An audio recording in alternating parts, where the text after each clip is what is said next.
Salut à tous et bienvenue. Aujourd'hui, on va décortiquer ensemble un sujet absolument central, le rôle du client dans l'innovation. Et vous allez vite comprendre qu'un client, c'est bien plus qu'une personne qui achète un produit. En fait, c'est même la clé de voûte de tout le processus.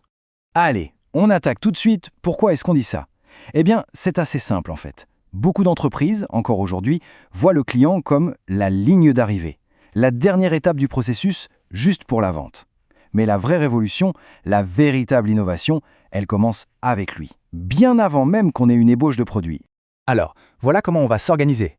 D'abord, on va voir le pourquoi. Pourquoi ce rôle du client est si important. Ensuite, on se penchera sur le quoi. Qu'est-ce qu'on cherche à comprendre au juste? Puis on verra le comment. Quelles sont les méthodes pour apprendre et innover avec les clients? Et on terminera avec une petite section spéciale révision pour l'examen. C'est parti! Donc, première section, l'idée, c'est de bien comprendre que l'innovation aujourd'hui, ça ne marche plus en mettant le client tout à la fin. Non, on le met au tout début. Il devient un vrai partenaire. Et l'impliquer dès le départ, ce n'est pas juste une suggestion, c'est une stratégie qui peut littéralement tout changer. Et concrètement, ça donne quoi? Eh bien, 4 avantages clés qui sont tous liés. Primo en fait de meilleurs produits. Logique, puisqu'on part des vrais besoins, on évite de se planter. Deuxio, le processus va beaucoup plus vite. Pourquoi? Parce que le feedback, on l'a tout de suite. Tertio, le produit est mieux accepté sur le marché parce que les futurs utilisateurs ont l'impression d'y avoir contribué. Et enfin, et c'est super important, ça renforce la relation avec les clients. Ils voient que leur avis pèse. Bref, c'est un cercle vertueux. Tout le monde y gagne. Ok, maintenant qu'on a vu le pourquoi, on va s'attaquer au quoi. Qu'est-ce que les clients veulent vraiment? Attention, spoiler, pour le savoir, ça ne sert à rien de juste leur poser la question. La vraie pépite, l'insight qui change tout, il est caché bien plus profondément. C'est presque un travail d'enquêteur en fait. Et pour bien visualiser ça, on utilise souvent l'image de l'iceberg. Ce qu'on voit, la partie émergée, ce sont les souhaits. C'est ce que les gens demandent explicitement.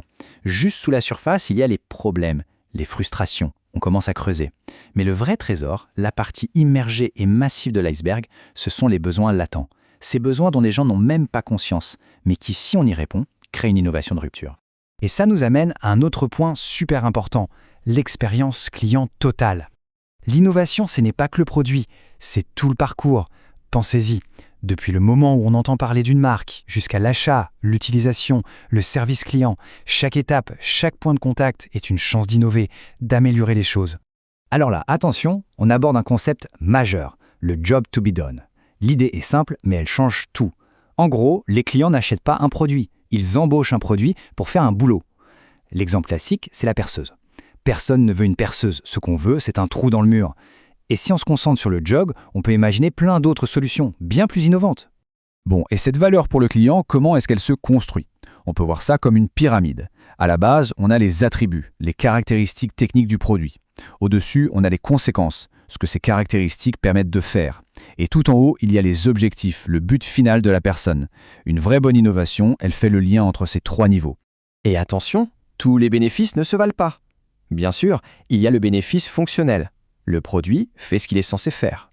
Mais les innovations qui marquent vraiment les esprits, elles vont plus loin. Elles touchent à l'émotionnel, elles peuvent changer la vie ou elles ont une dimension sociale.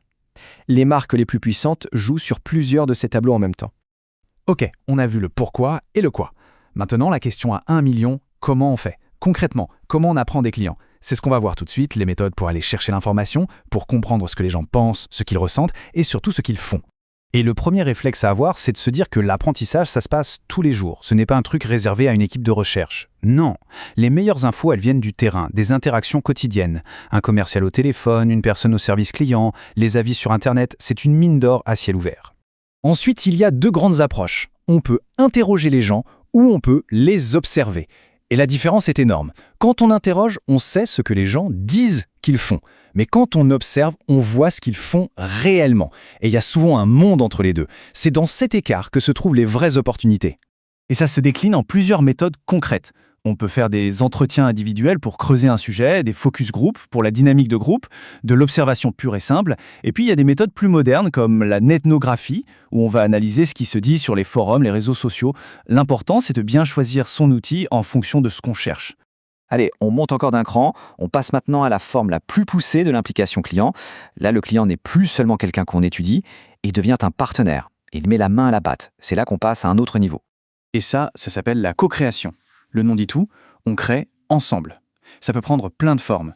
Inviter des clients à tester des prototypes, les faire participer à des ateliers pour imaginer le futur du produit. L'avantage, c'est qu'on est sûr que ce qu'on développe correspond à un vrai besoin. Et puis, il y a le niveau ultime. C'est quand on donne aux utilisateurs les outils pour qu'ils innovent eux-mêmes. L'exemple parfait, c'est l'open source. L'entreprise accepte de perdre un peu de contrôle, mais ce qu'elle gagne en retour est immense. Un feedback immédiat et des idées d'utilisation auxquelles elle n'aurait jamais pensé toute seule. Bon, on arrive au bout de cette exploration. C'est le moment de faire le bilan, de tout remettre en ordre pour être au point pour l'examen. On va synthétiser les points vraiment essentiels à retenir. Alors, si on devait ne garder que 6 idées, ce serait celle-ci. 1. Impliquer les clients, le plus tôt possible et tout le temps.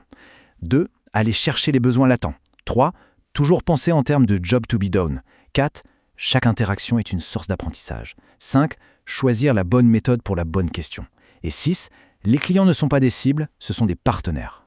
Passons aux questions d'examen. Première question, un grand classique. C'est quoi la différence entre un souhait, un problème et un besoin latent? Je vous laisse quelques secondes pour y réfléchir. Alors, la réponse. Le souhait, c'est la demande explicite. Le problème, c'est la frustration qu'il y a derrière. Et le besoin latent, c'est le désir profond, non conscient, qui, si on y répond, crée une valeur énorme. C'est notre fameux iceberg. Deuxième question type, sur un autre concept clé. Expliquer le job to be done avec un exemple. Allez, on se concentre. Et la réponse, c'est l'idée que les clients embauchent un produit pour faire un boulot. L'exemple parfait, on n'achète pas une perceuse, on l'embauche pour faire un trou dans le mur. Se concentrer sur le job, le trou, plutôt que sur le produit, la perceuse, ouvre des tas de possibilités. Et pour conclure, la toute dernière question, qu'est-ce qu'il faut vraiment retenir de tout ça? S'il n'y avait qu'une seule chose, ce serait peut-être celle-ci. Le plus important, ce n'est pas de savoir ce que les clients veulent, c'est de comprendre pourquoi ils le veulent. C'est en creusant ce pourquoi qu'on trouve les clés de la véritable innovation.